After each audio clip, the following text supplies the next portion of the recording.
In this video, we're going to talk about everything you need to know about furniture foam. This information will come in handy when you need to order replacement foam or the next time you're buying new furniture. Here are some of the points we'll be covering. Foam densities and firmness, how long foam will last, the difference between high resiliency and high density foams, where to order replacement foams, and much more. Let's get started. Let's talk about foam density, which in my opinion is the most important factor. The density is the amount of material or the density of that material in your foam. This is very important because the higher the density, the longer your foam will last. Also, the more dense your foam is, the more it will weigh, and that's how density ratings are determined. They weigh a cubic foot of the foam to establish that rating. The rule of thumb here is the heavier the foam, the longer it will last. So here's a quick shortcut to determine seat foam quality. If you pick up a loose cushion and it feels light, it's low density foam that will not last very long. However, if you pick one up that feels heavy, it's a higher density or a better quality and it will last longer. And we'll talk about how long foam lasts in a minute. Now let's take a look at some furniture foam density ratings. Residential seat cushions for mass-produced furniture generally fall into the range of 1.5 to 1.9 density, with 1.8 being the most common density used for seats. And again, 1.8 means that 1 cubic foot of that foam weighs 1.8 pounds. But what does that mean in terms of quality? And how long will it last? Well, a 1.8 density seat cushion that's about 4 to 5 inches thick should last between 1 to 2 years before the cushion begins to lose its shape. After that, you may be able to get another couple of years out of it before it needs to be replaced. May is the key word here. You see, the lifespan estimate is based on what manufacturers call normal use.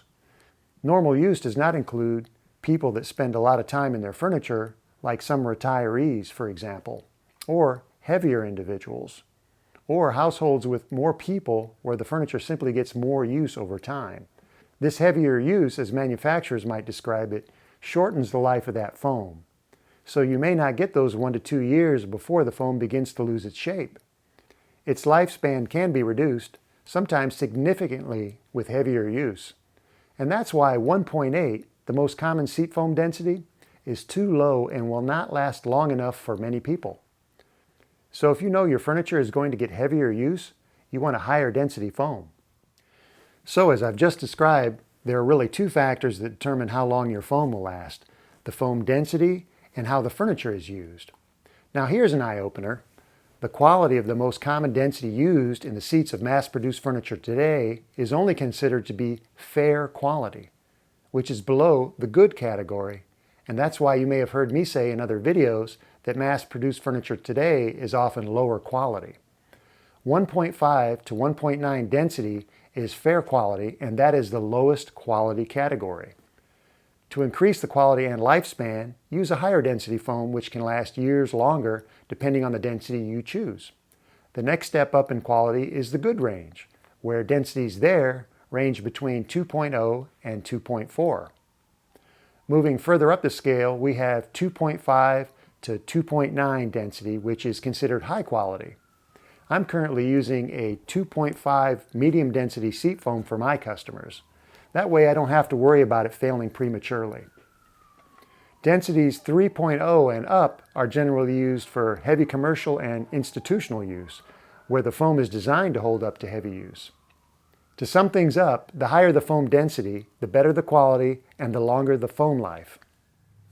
If we use a density between less dense and soft and highly dense and firm, we get a medium density, like this 2.5 medium density foam that I have here. Now you might think, well, that's simple enough. 3 choices: soft, medium, and firm, right? Well, not exactly. There are levels within each of those 3 categories. You can get a softer medium or a firmer medium density, for example. That's why I often recommend consulting with an experienced upholsterer if you have one in your area. They can help you select the density that's right for you and will meet your needs.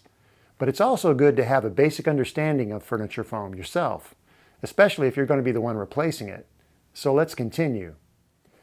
Aside from density, there's another important factor when it comes to selecting your foam: firmness.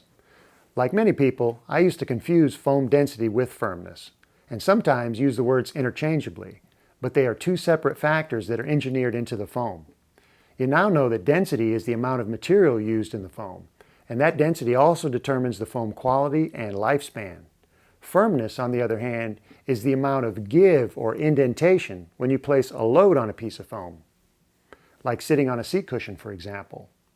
The less the foam gives when you sit on it, the higher the firmness. This is measured using an indentation load deflection scale, which gives us an ILD rating for firmness. Here's how it works.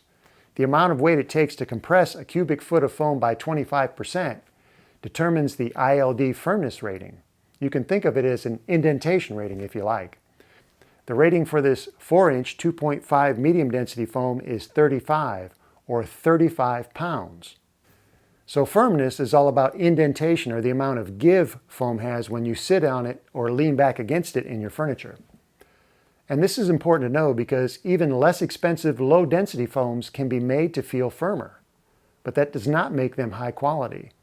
Since they're lower in density, they will not hold up as long as higher density foams with the same firmness rating. Now let's compare HR or high resiliency foams with high density foams. You should always use HR foams in your furniture, especially for seating. This is also HR foam here, and it's designed to spring or bounce back to its original shape when you get out of your chair, hence the term high resiliency. On the other hand, HD or high density foam is really more of a marketing term. All good quality seat foam, for example, will have higher density, but if it's not also HR foam that springs back to its original shape, you will see compression early on. And you don't want that, because it means you'll be sitting lower in your furniture because your seat cushion has already begun to lose its shape. Whereas good quality HR foam will delay that breakdown and hold its shape much longer.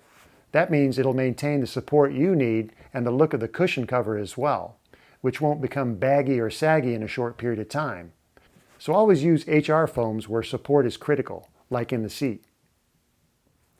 Now let's look at the difference in foam densities and firmness in the two most important areas of support in your furniture, the seat and the back. The seat cushion supports most of your body weight when you're sitting in a chair before you recline, so that calls for a higher quality foam. I use between a 2.4 and 2.5 medium density foam for seats, but you can use even higher density foam if you're a larger, heavier person or you just want the foam to last even longer. In my opinion, the seat foam density that I use, between 2.4 and 2.5, should easily last 5 or more years with normal use. Backs, however, call for lower density, softer foams, and today many mass-produced furniture brands use the softest padding available, and that's this loose polyfill, or fiber fill that some call it. They often blow this into channels or compartments in the back and sometimes arm pads as well. And it does provide a soft, plush feel when you lean against it. The downside is the density is extremely low because this is mostly air. And the lower the density, the lower the quality. So that's why this padding will compact and lose its shape pretty quickly. If you've seen my videos on refreshing back padding, you know that I recommend placing a softer foam layer in behind the polyfill after it's compressed. This will refresh your padding and extend the useful life of the old polyfill. So if we're adding foam to our chair backs, how soft should that foam be? I use a soft foam with a 1.5 density and 10 firmness rating. My foam supplier refers to it as super soft, and that's why its firmness rating is so low. You can get a few different pieces of lower density foam, perhaps in the 10 to 12 range, to try out different firmnesses to see what you like. But there's a simpler method you can also use. Just give the foam the squeeze test. Remember, firmness is about how much the foam resists compression. So if you can feel noticeable resistance when squeezing this foam, it's not soft enough for backs. And you can feel the difference if you install back foam that's not soft enough. You'll feel that foam when you lean back against it. It may feel like the foam is holding you in place or even pushing against you. And that's because the foam does not have enough give or softness. So should that happen to you when you're adding back padding, simply remove it and swap it with a softer piece.